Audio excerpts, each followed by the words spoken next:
Hello Radhe Radhe my YouTube family. Welcome back to the channel Siddhima vlogs. कैसे हो आप सब? आई होप आप सब लोग ठीक होंगे, सुरक्षित होंगे। वैसे तो बारिशें बहुत ज़्यादा हो रही है और बारिश की वजह से बहुत ज़्यादा नुकसान भी हुआ है। मेरी एक सब्सक्राइबर है, उन्होंने कल ही मुझे वीडियोस भेजे थे पंजाब से, और पंजाब में तो बहुत बुरे हालात हुए हैं, बहुत ज़्यादा नुकसान हुआ है। मुझे बिल्कुल भी आइडिया नहीं था कि इतना ज़्यादा नुकसान हो गया बारिश की वजह से। मेरे पास न्यूज़ तो आ रही थी कि जो है गांव डूब गए और मतलब बहुत ज़्यादा बारिश हो गई है, पर इतना ज़्यादा मतलब बारिश हो गई और इस तरह से हालात हो गए, ये मैंने वीडियोस में जब देखा तभी मुझे पता चला। क्योंकि मैं ज़्यादा न्यूज़ वगैरह देखती नहीं हूँ। जब से ये पीछे जब इंडिया और पाकिस्तान का युद्ध हुआ था और न्यूज़ चैनल ने फेक न्यूज़ डालना शुरू कर दिया था ना, उसके बाद मैंने न्यूज़ चैनल पे जाके न्यूज़ देखना ही बंद कर दिया था। और यूट्यूब पे इतना ज़्यादा दिखा नहीं रहे थे ये पंजाब में जो भी हुआ है, पता नहीं कैसे नहीं आ रहा था। और ये जब उन्होंने मुझे पर्सनली व्हाट्सएप पे वीडियोस भेजे ना, तब मुझे आइडिया हुआ कि इतना मतलब बुरे हालात हो गए। खैर अब तो सही है ना, मैं जैसे कहती हूँ अति हर चीज़ की बुरी होती है। हम भी परेशान हो गए हैं, एक हफ्ते से कंटिन्यू बारिश हो रही है। बीच में एक दिन रुकी थी बस बारिश, उसके बाद से कंटिन्यू यहाँ पे भी बारिश हो रही है। तो बस भगवान जी से यही प्रार्थना है कि जो भी हुआ बहुत बुरा हुआ, पर जो भी जहाँ भी है लोग सुरक्षित रहें और ठीक रहें। खैर जी, इधर और सुबह सुबह का टाइम है और मैं नहा के तैयार हो गई हूँ और अपने लिए मैंने आज चाय बना ली है। वैसे तो चाय नहीं पीती हूँ मैं, पर अभी जैसे मैंने कहा ना, बारिश होने की वजह से मौसम ठंडा हो गया, तो आज मन कर गया मेरा चाय पीने का। साथ में परांठा भी मैंने बना लिया था सुबह, जब बुलबुल के टिफ़िन में बनाया था, तो एक सिंपल परांठा ले लिया है। तो आज मैं भी चाय पराठे का नाश्ता कर रही हूँ सुबह सुबह। आजकल 80% लेडीज को हार्मोनल इम्बैलेंस की वजह से फेशियल हेयर की प्रॉब्लम फेस करनी पड़ती है, और मैं भी उनमें से एक हूँ। मुझे भी अपने अपर लिप्स और चिन एरिया पे थ्रेडिंग या वैक्स करवानी पड़ती है फेशियल हेयर रिमूव करवाने के लिए, वरना हस्बैंड भी छेड़ने लगते हैं कुछ दिनों में कि तुम्हारे दाढ़ी और मूंछ आ गए हैं, शेविंग कर लो तुम भी। और इन तरीकों से जो है फेशियल हेयर तो रिमूव हो जाते हैं, पर काफी बार कुछ प्रॉब्लम्स भी हमें झेलनी पड़ती है। जैसे थ्रेडिंग करवाने की वजह से जलन हो जाती है, कई बार रेडनेस आ जाती है, वैक्स करवाने की वजह से हल्के हल्के से दाने हो जाते हैं, स्किन के लटकने का डर रहता है। तो अभी मैंने एक बहुत ही सिंपल सा सॉल्यूशन ढूंढ के निकाला है फेशियल हेयर रिमूव करने का। तो चलिए, क्या है वो सॉल्यूशन, आप लोगों के साथ भी शेयर करती हूँ। सो फ्रेंड्स, ये है अगारो का फेशियल हेयर रिमूवर, जिससे हम अपने अनवांटेड फेशियल हेयर्स को रिमूव कर सकते हैं घर बैठे इजीली। तो फ्रेंड्स, ये देखिए अगारो का ये जो फेशियल हेयर रिमूवर है, वो मुझे कुछ इस तरह की पैकेजिंग में रिसीव हुआ है। बहुत ही छोटू सा लिपस्टिक की शेप में ये रोज़ गोल्ड कलर का फेशियल हेयर रिमूवर है, जो देखने में बहुत सुंदर लग रहा है।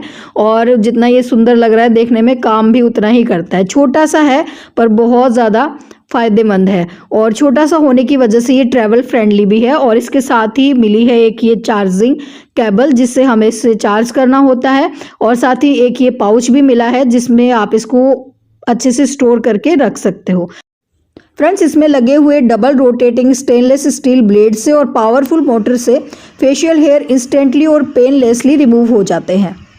हाइपो एलर्जेनिक ब्लेड होने की वजह से कोई भी इरिटेशन नहीं होगा, and safe for all skin types, all skin tone and all age group. एक बार चार्ज करने के बाद 90 मिनट तक आप इसे यूज़ कर सकते हो। इसे यूज़ करने के लिए बस ट्विस्ट करके ऑन करो और ग्लाइड करो अपने upper lips, chin area, cheeks, forehead पर।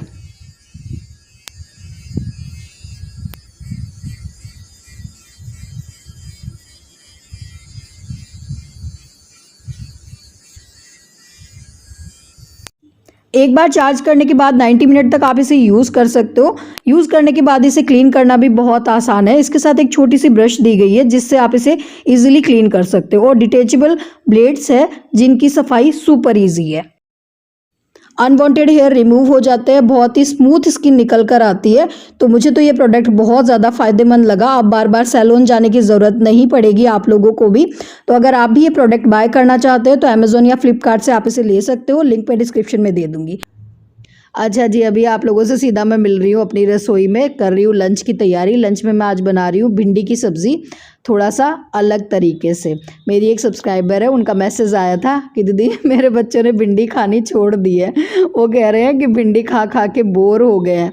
तो अगर आपके बच्चे भी बोर हो गए हैं भिंडी खाकर, तो आप ये थोड़ा सा मैं हट के अलग तरीके से भिंडी की सब्ज़ी बनाना बता रही हूँ, तो आप इस तरह के तरीके से ट्राई कर सकते हो, आपके बच्चों को पसंद आएगी। तो यहाँ पे जी भिंडी और मैंने कट कर ली थी धोकर अच्छे से, और 2 हरी मिर्ची कट कर दी थी, साथ में 2 प्याज मैंने कट कर दिए थे। ठीक है, फिर नॉर्मल जैसे हम भिंडी की सब्ज़ी बनाते हैं ना, वैसे ही भिंडी की सब्ज़ी को छौंक देना है और सारे बेसिक मसाले इसमें ऐड कर देने हैं। ठीक है, थोड़ा सा इसमें एक्स्ट्रा मतलब अलग इसको बनाने के लिए इसमें डालना है थोड़ा सा किचन किंग मसाला, और थोड़ा सा इसमें मैंने डाला है भुना हुआ बेसन। बेसन को बिल्कुल हल्की हल्की आंच पे मैंने अच्छे से भून लिया था। ठीक है, बेसन बिल्कुल कच्चा नहीं होना चाहिए, बढ़िया भुना हुआ बेसन। आपको 3-4 चम्मच इसमें बेसन डाल देना है, और थोड़ा थोड़ा करके बेसन डालना। ठीक है, ऐसा ना हो कि बहुत ज़्यादा आप इसमें बेसन डाल दो और भिंडी कम बेसन ज़्यादा लगने लग जाए। और लास्ट में थोड़ा सा नींबू का रस ऐड कर दो, तो ये एक बढ़िया सी भिंडी की सब्ज़ी बनके तैयार हो जाएगी, कम तेल में, बहुत ज़्यादा मतलब ऑयल नहीं लगेगा इस वाली भिंडी की सब्ज़ी में, और टेस्ट भी बिल्कुल अलग आएगा, आपके बच्चों को, घर वालों को पसंद आएगी।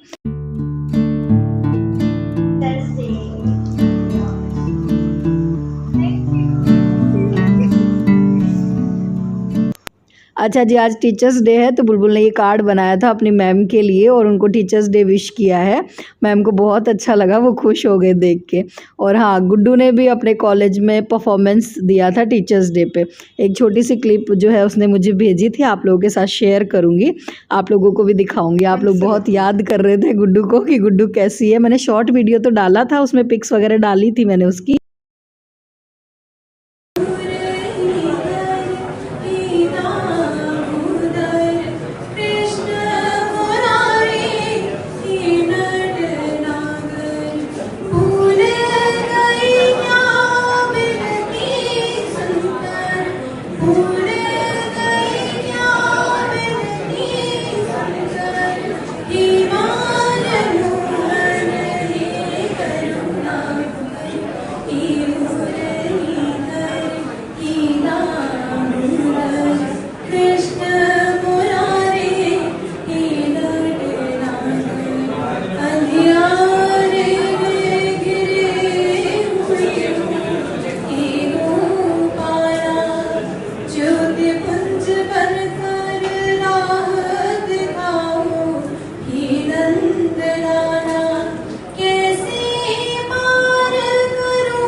बहुत हिम्मत करके उसने ये परफॉर्मेंस दी थी। पहले दिन तो बिल्कुल डरी हुई थी। मेरे पास दिन में 2-3 बारी कॉल आया उसका कि मम्मी मेरे से नहीं हो पाएगा, मैं नहीं गा पाऊँगी, पता नहीं मैं भजन गाऊँगी तो लोग मेरे बारे में क्या सोचेंगे, क्या नहीं सोचेंगे, मुझे नहीं गाना, मैं कैंसिल कर देती हूँ। पर फिर मैंने उसको समझाया कि देख, अगर तेरा मन है तो तुझे ज़रूर परफॉर्म करना चाहिए, और लोग क्या सोचेंगे अगर ये सोचती रहेगी ना, तो कभी ज़िंदगी में अपने मन का या अपनी खुशी का तू कभी कुछ कर ही नहीं पाएगी। ठीक है, तो ये सबसे पहले तो ये चीज़ अपने दिमाग से निकाल दे कि लोग क्या सोचेंगे। लोग जो सोचेंगे सोच के रह जाएंगे, तुझे खुशी मिलनी चाहिए, तुझे अच्छा लगना चाहिए वो काम करके। और फिर हिम्मत करके उसने गाया, और सही में सबने बहुत ज़्यादा अप्रिशिएट किया, और कह रही थी कि मम्मी, हाँ मतलब बाद में खुश हो गई थी कि हाँ मम्मी सबको बहुत अच्छा लगा, सबने बहुत ज़्यादा मतलब मेरी तारीफ़ करी, क्लैपिंग करी। तो धीरे धीरे मतलब खुल रही है, वो भी बदल रही है। मेरी एक सब्सक्राइबर है, उन्होंने जो है एक बार कमेंट भी करा था कि दीदी जब मैं आपको देखती हूँ और बुलबुल को देखती हूँ ना, तो मुझे ऐसे थोड़ा गुड्डू है ना अलग अलग सी लगती है। मुझे ऐसा लगता है कि गुड्डू आप लोगों के जैसी नहीं है, गुड्डू थोड़ा सा और मतलब अलग है आप लोगों से। तो हाँ जी, बिल्कुल आपको सही लगा, आपने बिल्कुल सही नोटिस किया। पर सही बताऊँ ना तो पहले मैं भी ऐसी नहीं थी। अगर आज आप जिस सिद्धि माँ से अभी मिल रहे हो ना, अगर उस सिद्धि माँ से अगर आप 5 साल 6 साल पहले मिलते ना, 3-4 साल पहले, तो मैं भी बिल्कुल गुड्डू के जैसी थी, बिल्कुल इनोसेंट सी। मुझे भी बहुत डर लगता था, मुझे मतलब बहुत ज़्यादा फ़ियर था। मुझे ऐसा लगता था पता नहीं लोग मेरे बारे में क्या सोचेंगे, अगर मैं ये करूँगी तो लोग मेरे बारे में क्या सोचेंगे, है ना। पर मैंने बहुत बदला है खुद को तो अभी जिस सिद्धि माँ से आप मिल रहे हो ना, वो बिल्कुल बदली हुई सी है। तो गुड्डू को भी थोड़ा टाइम लगेगा, पर हो जाएगी समझदार, मुझे पूरा यकीन है कि धीरे धीरे टाइम के साथ साथ वो भी सारी बातें जो है समझने लगेगी। क्योंकि देखो फ़र्क होता है जब मतलब मैं हमेशा कहती हूँ आप लोगों को कि एक बच्चा जो है ना सबसे ज़्यादा अपनी माँ से सीखता है। और जब मैंने खुद को बदला, मतलब तो गुड्डू मेरे साथ नहीं थी, गुड्डू चली गई थी हॉस्टल। और गुड्डू मेरे साथ तब थी जब उसने अपनी माँ को देखा था बिल्कुल डरी सहमी सी, हर बात पे रोने वाली, और कुछ गलत हो रहा है तो उसके लिए मैं बिल्कुल चुप रहती थी, किसी को कोई जवाब नहीं देना है ना। तो उसने उसी तरह से मुझे देखा था।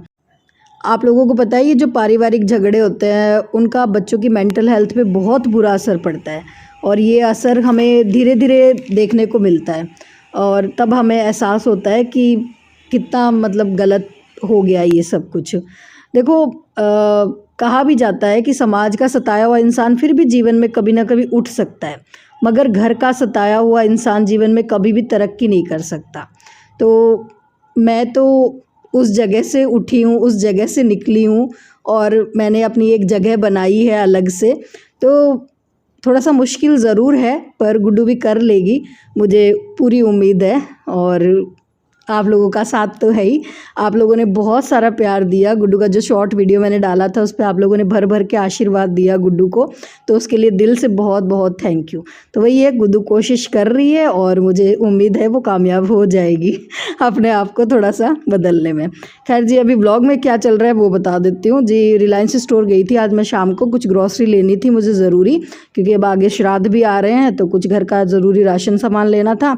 और इधर घर पहुंची तो बुलबुल तो लगी हुई है अपने कार्ड्स बनाने में, अपने स्कूल के टीचर्स है ना उनके लिए कार्ड बना रही है, क्योंकि इसकी स्कूल में और टीचर्स डे के नेक्स्ट डे सेलिब्रेशन हुआ था, तो बस वो लगी हुई है। और आते ही उसने डिमांड कर दी कि मुझे मैगी खानी है। वैसे मैं खाना बना के गई थी, कड़ी बना के गई थी और रोटियां मैंने बना ली थी, और दिन की भिंडी की सब्ज़ी भी रखी थी थोड़ी बहुत, पर उसने कहा मुझे मैगी खानी है। और मैगी उसको खाने का ऐसा हुआ, अभी थोड़ी देर पहले ही गुड्डू से वीडियो कॉल पे बात हुई, गुड्डू ने कहा हमने आज मैगी बनाई, बड़ा मज़ा किया हमने तो फिर उसको ऐसे हो रहा था गुड्डू दीदी तो वहाँ पे मज़े कर रही है और आप मुझे रोटी सब्ज़ी खिला रहे हो, मुझे भी मैगी खानी है। तो उसने ज़िद ही कर ली, वरना तो मैं नहीं बना के देती हूँ जल्दी से, पर अब ज़िद कर ली तो मैंने कहा ठीक है, कभी कभार जो है बच्चों की ज़िद भी पूरी कर देनी चाहिए।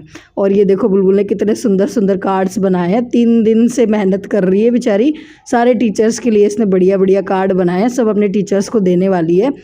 तो जी इस तरह से टीचर्स डे मनाया जा रहा है बच्चों का। बाकी मैंने तो किसी को भी टीचर्स डे विश नहीं करा था, क्योंकि जो स्कूल में कॉलेज में जो भी सिखाया गया था या जो मायके में सिखाया गया था वो शादी के बाद ससुराल में कुछ काम नहीं आया। यहाँ पे आने के बाद सारा सिलेबस ही चेंज हो गया था तो मैंने तो किसी को भी विश नहीं करा टीचर्स डे। बाकी ठीक है, मेरे तो अभी जैसे मैंने कहा ना, मैं आपको हमेशा ही कहती हूँ, मेरे तो अभी जो गुरु है मेरे कान्हा जी है, तो मैंने उनको ही दिल से टीचर्स डे विश करा था, और अभी मैं बस उन्हीं को फॉलो करती हूँ और उन्हीं को सुनती हूँ। खैर जी चलिए, ये था आज का व्लॉग। अगर इस व्लॉग में आपको कुछ भी पसंद आया हो तो प्लीज़ लाइक शेयर सब्सक्राइब करते हुए जाना, चैनल पे नए हो तो सब्सक्राइब कर लेना, और फिर मिलूंगी एक नए व्लॉग में। तब तक के लिए tata bye bye, Radhe Radhe जी।